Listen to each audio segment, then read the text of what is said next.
আমাদের সাইদি সাহেব উনি বলেছিলেন যে এক লাথি মারবো দিল্লি গিয়ে পড়বে, সেই লাথি সাইদি সাহেবের কথাই হয়েছে, দিল্লি গিয়ে পড়ছে। এই ঘটনাটা ঘটার পেছনে আল্লাহর রহমতে ছিল সবচেয়ে বেশি। লক্ষ লক্ষ মানুষ রাস্তায় নেমেছে, সব তো ছাত্রদল ছিল না, শত শিবির ছিল না। জামাতের কথাবার্তা শুনে অনেক সময় মন খারাপ হয়। আজকে যদি এখানে শহীদ মুজাহিদ সাহেব থাকতেন, নাজিমা সাহেব থাকতেন, তাহলে হয়তো এই ভাষা অন্যরকম হয়ে যেত। আপনাদের জন্য আমরা বিএনপি কি না করেছে, জুলাই সনদ সম্বন্ধে একটি কথা বলতে হয়। জুলাই সনদ সম্বন্ধে আমার ব্যক্তিগত মতামত, এটি একটি আল্লাহর দান। আল্লাহ হাসি থেকে সরিয়ে দিয়েছে আমাদের উপরে। যে মাননীয় সংসদ সদস্য মরহুম আমাদের সাইদি সাহেব উনি বলেছিলেন যে এক লাথি মারবো দিল্লি গিয়ে পড়বে, সেই লাথি সাইদি সাহেবের কথাই হয়েছে, দিল্লি গিয়ে পড়ছে।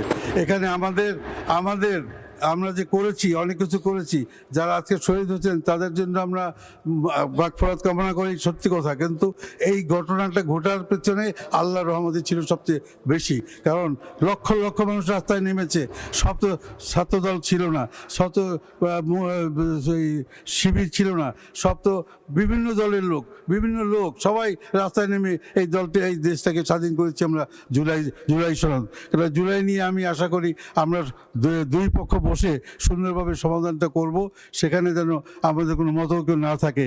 আজকে এর দিকে তাকালে মনে হয় আজকে জাতীয় আপনাদের জামাতের কথাবার্তা শুনে অনেক সময় মন খারাপ হয়। আজকে যদি এখানে শহীদ মুজাহিদ সাহেব থাকতেন, নাজিমা সাহেব থাকতেন, তাহলে হয়তো এই ভাষা অন্যরকম হয়ে যেত।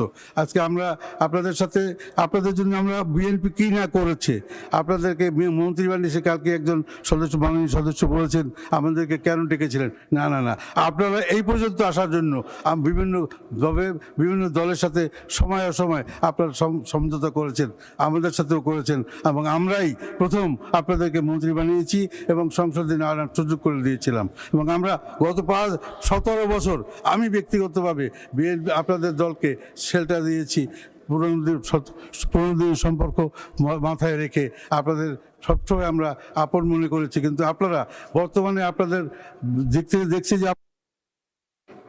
ধন্যবাদ মাননীয় সদস্য।